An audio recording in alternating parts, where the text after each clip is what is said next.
नमस्कार दोस्तों, देवउठनी एकादशी की आप सभी को बहुत बहुत बधाई हो। जैसा कि आप लोग जानते हैं, देवउठनी एकादशी संडे को है और संडे को आपको पता है कि तुलसी माता जी को मतलब नहीं छूते या उनकी पूजा नहीं करते हैं।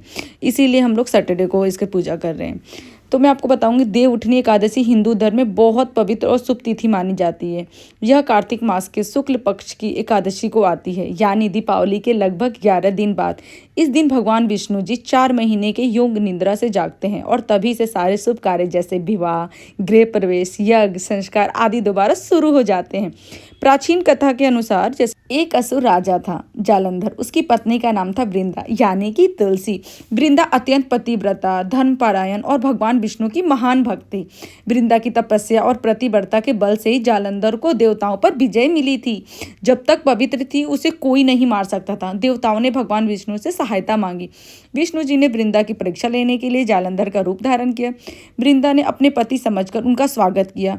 उससे उनकी प्रतिव्रता भंग हो गई और उसी क्षण जालंधर, जो कि उनके पति थे, उनकी मृत्यु हो गई। जब वृंदा को सच्चाई का पता चला तो वो बहुत क्रोधित हुई। उन्होंने भगवान विष्णु को श्राप दिया, जैसे तुमने छल किया है वैसे ही तुम पत्थर बनो। यह कहकर वृंदा ने अपने प्राण त्याग दिए। भगवान विष्णु ने उनके त्याग और भक्ति से प्रभावित होकर कहा, हे वृंदा, तुम्हारा यह शरीर पृथ्वी पर तुलसी पौधे के रूप में पूजित होगा।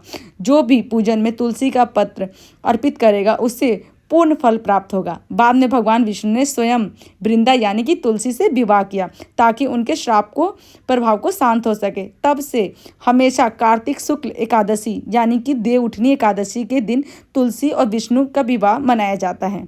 तो ये है देवउठनी एकादशी की कथा। कैसी लगी आप सभी को? तो यही पूजा मैं और मेरी सासू माँ हम दोनों मिलकर सुबह सुबह नहा कर रहे थे। यहाँ चुनरी होती है वो तुलसी जी को उठाया जाता है और जो भी 16 श्रृंगार होते हैं ना, जैसे कि मेहंदी, सिंदूर, नेल पेंट, मतलब जो भी श्रृंगार की चीज़ होती है ना, आज के दिन तुलसी माता जी को चढ़ाई जाती है। जैसे इसमें जैसे लाल वाली सिंदूर हो गए, उसमें हमने यहाँ पे पीला भी है, जैसे पीला हल्दी होता है वो बहुत शुभ होता है, तो यहाँ पे हमने हल्दी भी चढ़ाई।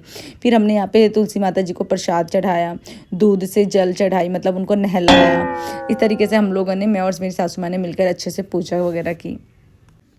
तो ये थी देवउठनी एकादशी की कथा।